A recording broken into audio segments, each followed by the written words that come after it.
vision statement. Centered in divine love, we joyfully co-create a world that works for all. And our mission statement, to Inspire and transform lives. People that make this service possible. Bill on piano. Thank you, Bill. We have John on streaming. And Christopher on camera. And of course, Tom is our guru tech. We love it. Thank you so much. Okay, before we get started, I'd like to go over some of our announcements. We have some new classes starting in 2021, and some of them have already started. We have a new class called Living Originally, and this one just started last week, and it's a great, great book by Robert Prummett, and you still can join this class. And this meets on Wednesdays at 6:30. So this is a good class. We also are having discussion groups on Sundays, every first and third Sunday of the month. And we will be using the Quest, which is a spiritual rediscovery. This is a great book, and you will need the book along with the companion book to go along with it as well. And so we have the Gratitude Circle, which is meeting on Sunday, this Sunday, the 31st, and after that, we will be meeting on the fourth Sundays of the month. All classes will be on Zoom at 818-8859-3747. This, on Sunday, January the 24th, we are going to have a town hall meeting. And we hope that all of you will make a point to be at our town hall meeting, which will be on Zoom, of course. And this is for you to know what we have been doing in the last 9 months and what we hope to be doing and the next coming year. And this is our time to hear from you as well. This is a good opportunity for you to let us know what you would like to see in the future. So please check out our activities at our website at www.unityoforangecounty.org. And we have our Reverend Allison, who's going to be doing our daily word and meditation today, and Chenise will be doing our message today. So we thank all of our people today who make it happen. So, Reverend Allison, would you like to come up?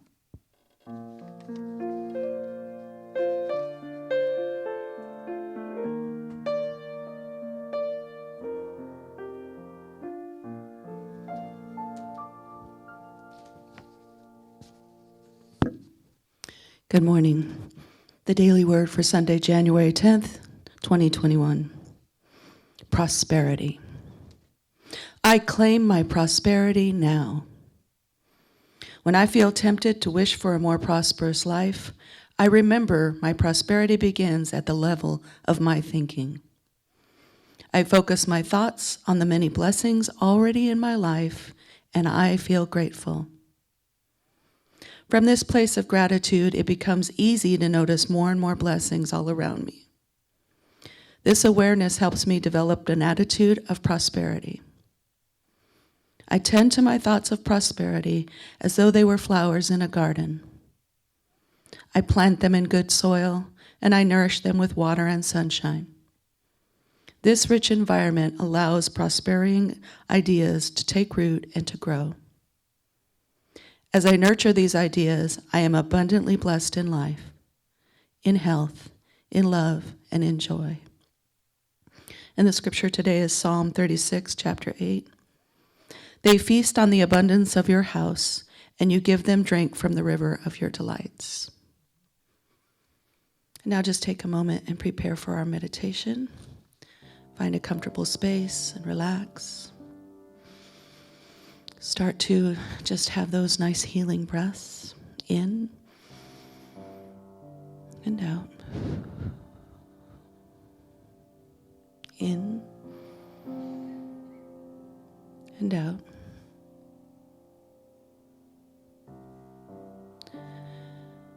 Do you need me? I am there. These are the words of James Dillett Freeman. Let them resonate for a moment in your mind as we pause for this daily routine of meditation, this peaceful time to go within. It's a new year. It's a time of new beginnings. And we know that we are one with the power. And we hold that in our hearts both day and night.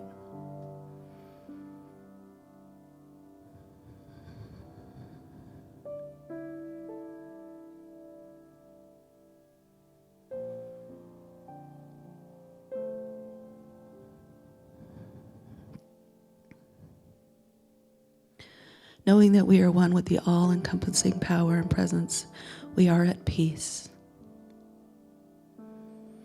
Peace fills our hearts as we relax.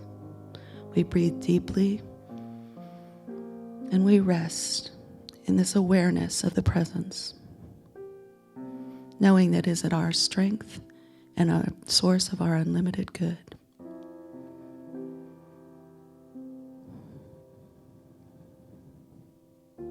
Do you need me? I am there. We start to gently release any concern and open ourselves up to this peace, this wisdom, and this joy.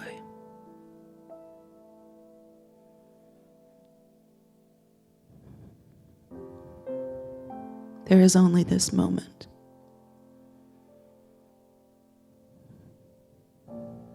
So we rest in this peaceful moment. And we relax.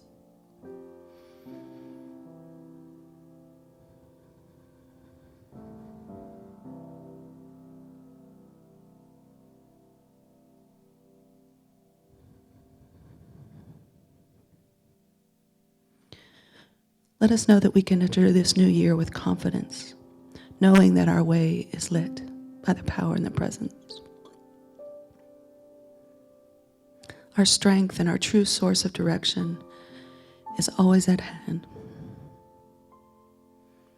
As we pause and we rest in this awareness, we know that the loving presence will guide us with light.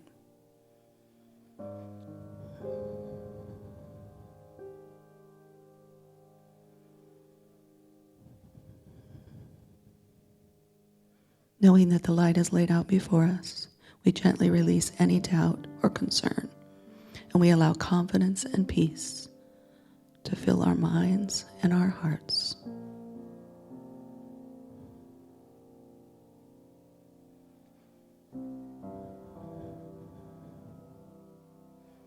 We know what is ours to do, and we take that into meditation.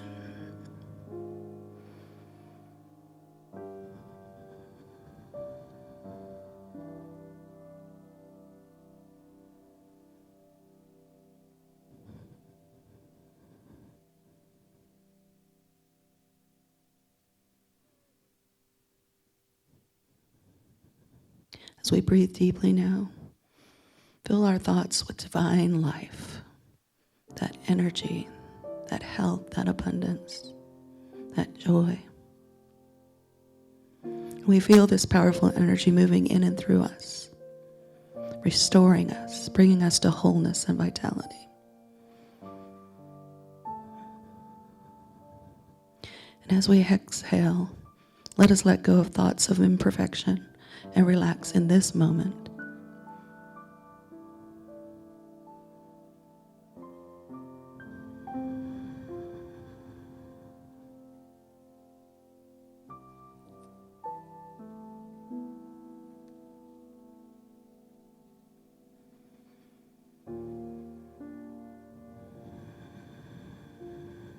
Do you need me? I am there. The presence is with us as a mighty healing current of renewing strength And we know that we are whole in mind, body, and spirit. And it is with gratitude that we breathe deeply now and affirm our health and wholeness.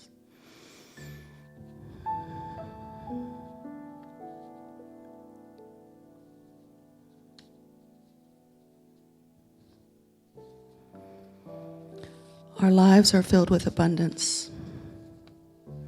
Our relationships, our creative self-expressions, our thoughts and ideas, our life's work. With these and more, we live prosperously and fulfilling lives. Do you need me? I am there. In these moments, we feel the presence with us, guiding us to an abundant living. Everything we desire is already ours through our all-knowing. So let us relax in this awareness of an abundant universe and give thanks for the good that flows to us now and always, affirming and claiming that is ours and that it is good.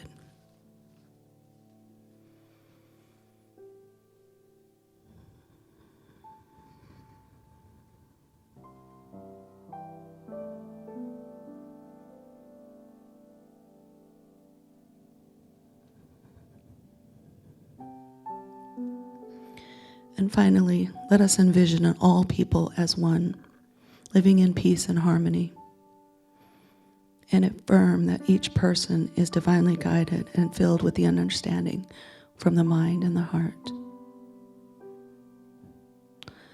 Let us recognize this harmonizing presence of the Creator within every citizen, leader, country, and situation, establishing peace in the world.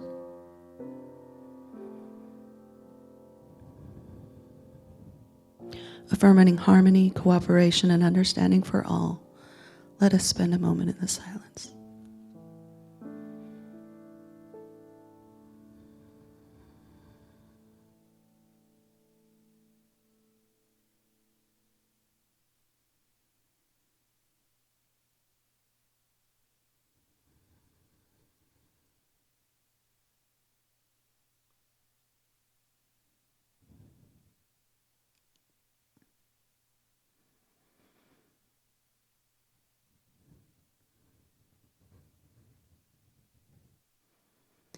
As we end this time of meditation together, let us give thanks for the many blessings that we have been revealed to us,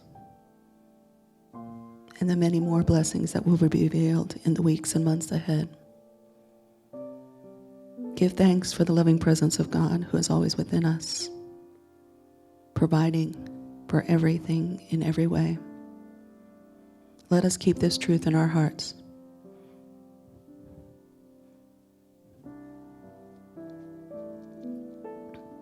And when you're ready, just gently bring your awareness back to this space. And in your own time, just open your eyes and rejoin us. Namaste.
Thank you so much. So beautiful.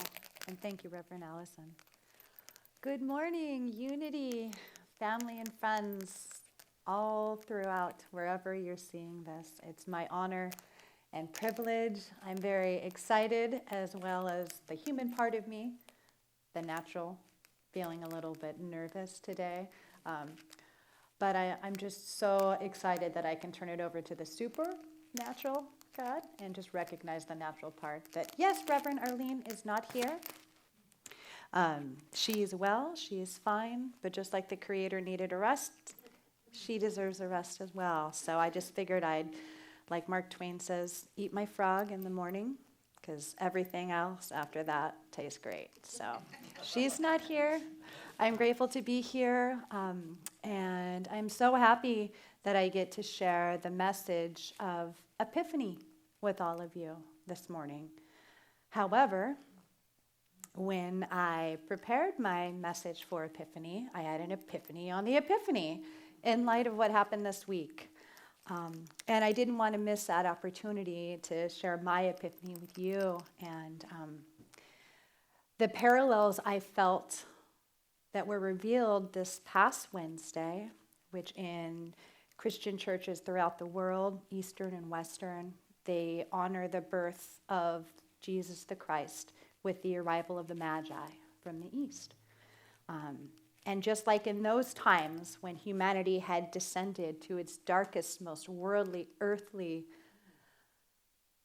development, like we just did, that this great promise came, this great possibility came, this great possibility junction came to all of us. And I know that we've all come to our own personal epiphanies through what we just experienced this last week. But I also wanted it to be as a reminder that we as a Unity community have to remember that any outer action is a reflection of our thinking and of our mind. And that we need to remind ourselves and remind each other of the light of the God presence that we know is within each person, regardless of outer circumstances. So in preparing for an epiphany, we're going to take a journey in the walk of the Magi and then following the star that we know Charles Fillmore talks about the star as being the future possibility of our own Christhood. This journey of following the star, this light, through this season of Epiphany. It doesn't stop at Christmas. We're going to follow this star and see how it relates to us uncovering our own series of revelations and epiphanies on our journey. And so if we think of a star as having these different rays at these different turning points, they kind of mirror the path of the hero's journey, which is what we're studying in Unity. And Reverend Arlene mentioned last week that we were embarking on the quest. And for anyone that is interested in Unity teachings, it's the quintessential guide for exploring all of the topics. I think it's also very, very serendipitous or synchronistic, if you will, that the first chapter in the quest that we're launching this week is on the subject of starting over, just when we need it most. To begin again, to begin again, to begin again. Aren't we all ready? It's 2021 and we're ready for a do-over, correct? Anyone ready to start over? You know what? I have to take off this most beautiful sparkly earring. I seem to have that effect. I love sparkly things, but they don't like microphones. So when we look to the hero's journey in light of the journey of the Magi and what it means for Epiphany, first I just want to talk about Epiphany. What? If you were like me, I was not raised in a traditional religious setting. So when I came to explore and study different religions, which I love Unity that honors the one in all paths and the eternal ageless wisdom, that when I discovered all of these deeper meanings to all of these outer festivals, I can incorporate all of these different ways to celebrate the divine expressed through humanity. So Epiphany goes back about, I would say, 300 years after the birth of the Christ, and the church formally recognized it as the arrival of the three kings. But nowhere in any early Christian writings were they kings. They were actually magi. And the magi were an ancient priestly class of initiates and enlightened masters who study wisdom teachings that went all the way back 6,000, 8,000 years. Magi were enlightened masters who then went and bowed at the feet of an infant child. That revealed something. So when we talk about the journey of the Magi in the Epiphany, in Greek, Epiphany means to show or to make known, a revelation. In the Christian church, it's the feast on January 6th that we just observed, where the light came into the world, announcing that the light that was once outside of us that we reached out to came to dwell within man. And now that spirit man was possible to grow within us. That Christ was possible to become manifest in us. Nothing outside us gets to interfere with our relationship with God. Now, that must have been pretty frightening to all of the rulers, to all of the priesthood, to all of those in power. Kind of sound familiar right now? That no one else could realize that for ourselves. That's what an epiphany is. I'm sure we've all had epiphanies in our lives where, for me, epiphany usually comes through the form of questions. And that's the first stage of the hero's journey, is we get this questioning, we get this call. So Christmas is over, we put the nativity sets away. If you're like us, we leave our lights up until Epiphany. So now they come down. But we have this emptiness, we have this longing. We don't know what to do with this hope and this light that we just experienced during the Christmas season. What do I do with it now? Is this all there is, my friends? Right? So we get this uncomfortability and we say, what now, God? What now? And so what do we have to do? We look to the wise men and we look to the ancient first teacher of the very source of wisdom in this tradition of the Magi. We go to Zarathustra, which in the Greek they call Zoroaster. Now Zoroaster, he was so concerned of the degradation of humankind and the environment and the selfishness of man. He wandered for 10 years in the wilderness. Sounds kind of like John. And he went into a cave. Because when we go into the cave, we have a call and we ask God a question. We have to, as Beckwith says, we have to clear the static out of the line so that we can hear. We can't just press a button like we do on our phones and just get it. No, we have to consciously face the thoughts that are blocking us from hearing. So we go into the cave. Zarathustra went into the cave. He sits with his thoughts. He clears them out so he can have the truth revealed to him. And something about what happens when we go into the silence and we go into meditation, like Reverend Allison led us into, is that we have access to that wisdom inside of us. Because when we need guidance, we turn to our friends, we turn to our family, we turn to our ministers, and we ask, please, how do I know that I know? No one else can know it for us. No one else can have our own realization. Part of me feels like that's what Jesus must have felt in the suffering, where he came to show another way of love, a possibility of seeing the light in each other. But he knew that he couldn't do it for anyone else because he gave that gift to each of us to realize for the self. So we hear the call and we have to go forth. In the quest, they talk about you hear the call. We're ready to begin again. You have to be born again. In John 3:3, unless ye be born again, you will not see the kingdom of God. So we go forth, we go into the cave like Zarathustra, and we get some wisdom. And this is where the next ray of the light comes and our journey of Epiphany continues. So the wisdom that Zarathustra or Zoroaster came out with, that he shared with mankind, I just wanted to share a little bit of it. He said, Zarathustra was deeply disturbed with what he witnessed around him, a degradation of the human spirit, harm to animals, destruction of the environment. The degradation of human spirit was manifest as unprincipled living with greed and violence. What he saw drove him forward into action. He spoke out and he led by example. But the approach that Zarathustra brought to bring about this change was unique for his times. Rather than seek to bring about this change with the use of power, authority, or coercion, He taught to bring about change through reason, wisdom, and empowerment of the downtrodden.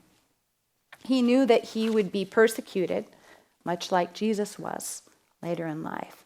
But what he brought back is something that I really had an epiphany about. The Zoroastrian faith, the faith of the Magi that gave them the wisdom to see the sign, to find that Christ child, which is all about our spiritual journey, had to do with seeking truth above all else, seeking the truth above all else. But truth without love is just knowledge, and it just sits in our nativity scene. And Christmas is not found in a nativity set. It's found within our hearts. So that Zarathustra came down, and he brought these teachings he calls the Gathas, and they were just poems that he sang and shared to the people. And he brought that to really find the goal to truth and life and the path to God, to the one, who they called, there was one.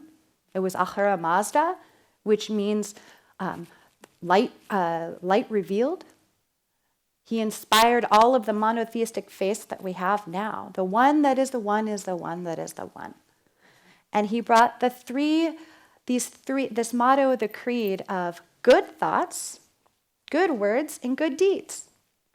That simple 3-word mantra. It reminds me of New Thought, which is mind. I think it's mind, idea, manifestation, correct? Right. So there's this. So he brought this wisdom down so that everyone can find a path to the truth and the light themselves. The star's not out there. The star came.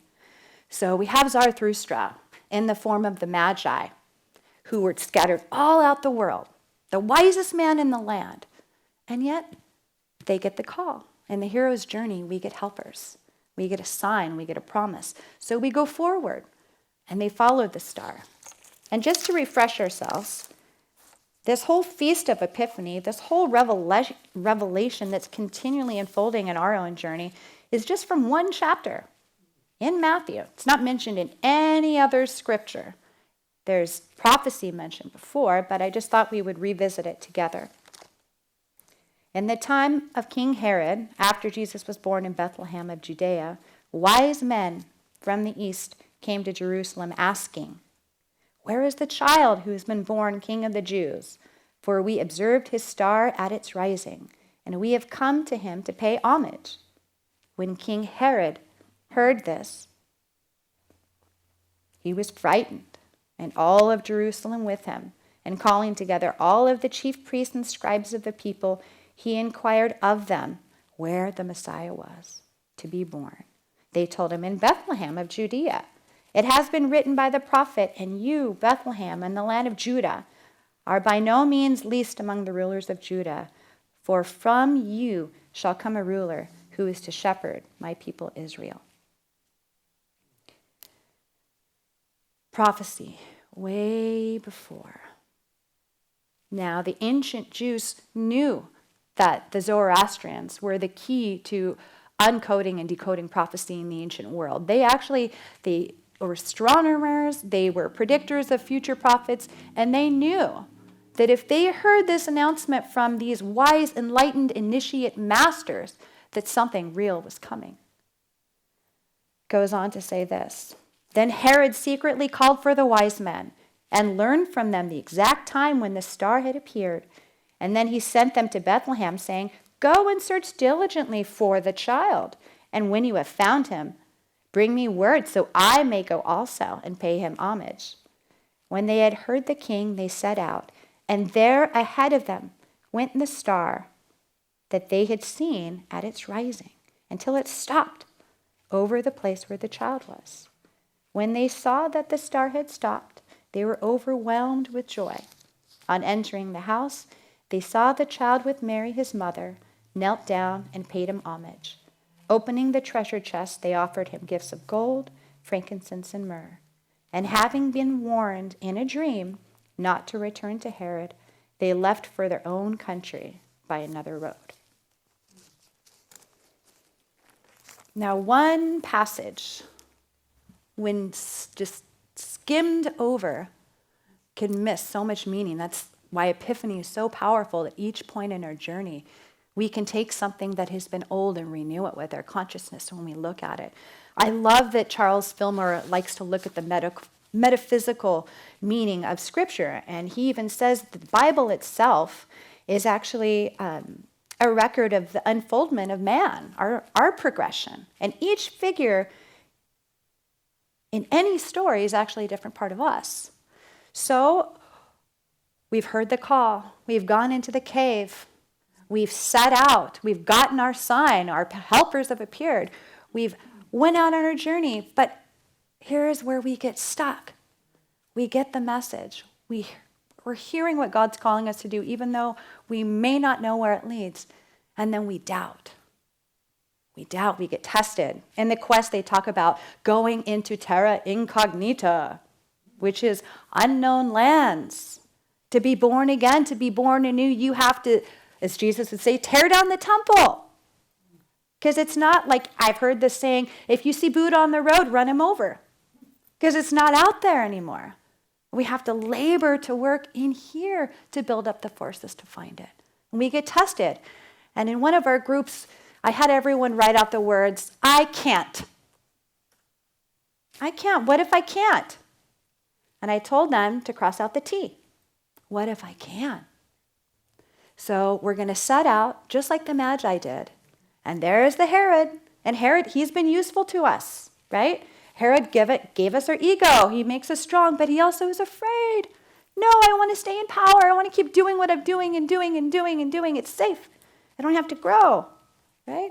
It's risky out there. But no, actually, Herod's just fearful. So if you're like me and you're about to launch off into this new year and be born again and keep going and following that star, you might feel like this. And so I wanted to share this video with you that gave me an epiphany of when I'm feeling full of doubt and I just feel like I just don't know where to go. This is a scene from the movie Bed Knobs and Broomsticks. When you rush around This is like meeting Herod. in hopeless circles, searching everywhere for something true, you're at the age of not believing when all the make-believe is through. That's Charlie to a T. When you set aside your childhood heroes and your dreams are lost upon a shelf, you're at the age of not believing, and worst of all, you doubt yourself. Throw that into the wastebasket.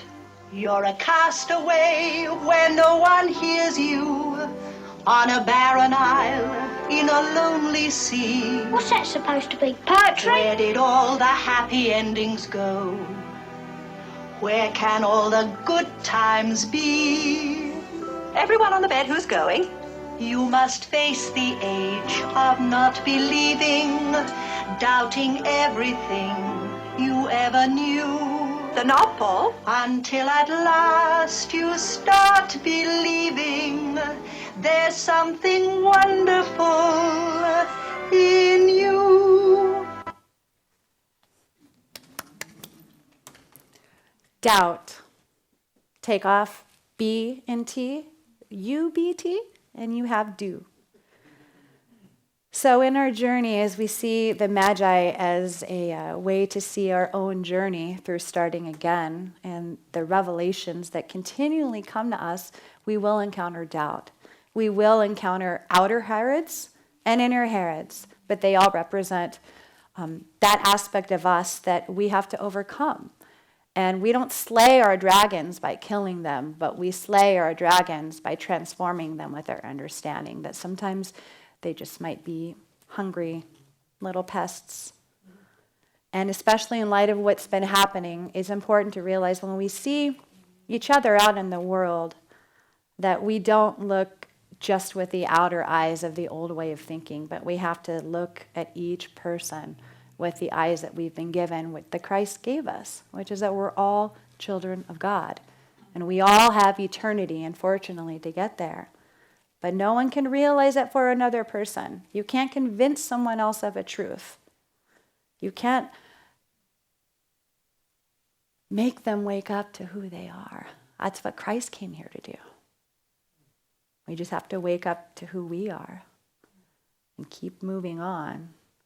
So we battle our Herods by persisting and overcoming them. And then we get to the final ray of our journey, where we've made those dragons our pets. We've nodded to Herod, but just like the Magi, we go another way. We don't go back. The Magi don't end in Bethlehem.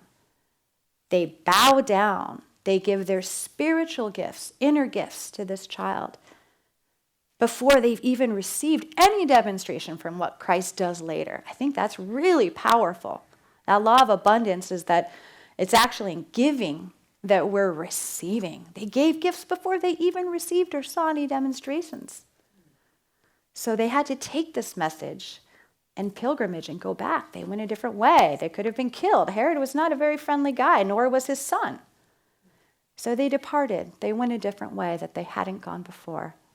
And some say that they were the first missionaries. There were no missionaries in ancient Judea. Most faiths, no. They kept it to themselves. But now, once and for all, they could lay claim that the one light had come for all people. Not for any sect, not for any tribe, not for any creed, but the light that shines on all of us like the sun, like the star that guided them, is here to remind everyone of the light that now shines from within. So in this journey of Epiphany, we can see each spoke in our wheel, at each ray of light that comes to us in our awareness and our realizations or epiphanies, that we can remember and wake up again and again and again. And like Jephthah asks us to do, it's a series of little deaths. That's why I think myrrh stands out to me in the gifts of the wise men, because we have to die to the old for the new to be reborn. Just like what's happening in the world, there's a new birth that's coming. There are brighter days ahead, but we have to keep moving on. We have to keep moving forward. And so I just want to invite everyone to see the wisdom of the Magi as wisdom also for our age, and to look forward to the fact that wisdom united with love and now gave us the possibility of what our potential Christhood could be. And the Epiphany does not end there. It's continual. And as we look forward going into spring, we might want to explore the Epiphany of the other voice in the wilderness calling us out for another birth. Because not even Jesus got to escape the life of living. And he was the divine incarnate. We have to live it, grow it, go through it, so that we can shine it back out. So in this Epiphany season, I just invite all of you to be willing, to be open, to listen, to go forth, to overcome, and be all that God knows that you can be. And to remember that and remind and hold that space for others to be. And I'd like to close with a verse, if I may. This is from Rudolf Steiner in 1923. At the turning point of time, the spirit light of the world entered the stream of earthly being. Darkness of night had held its sway, and day-radiant light poured into the souls of men. Light that gives warmth to simple shepherds' hearts. Light that enlightens the wise heads of kings. O light divine, O Son of Christ, warm thou our hearts, enlighten thou our heads, that good may become from what our hearts we would find, and from our heads direct with single purpose. Blessings. Thank you. Happy Epiphany. Namaste.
Thank you, Bill. That was wonderful. Thank you. And Chenise, thank you for a wonderful message. What a great way to start the week. That is great. Thank you so much. Here at Unity of Orange County, we like to affirm our Unity 5 basic principles. So if you are here, please join in. Unity basic principle number 1. God is all good and active in everything, everywhere.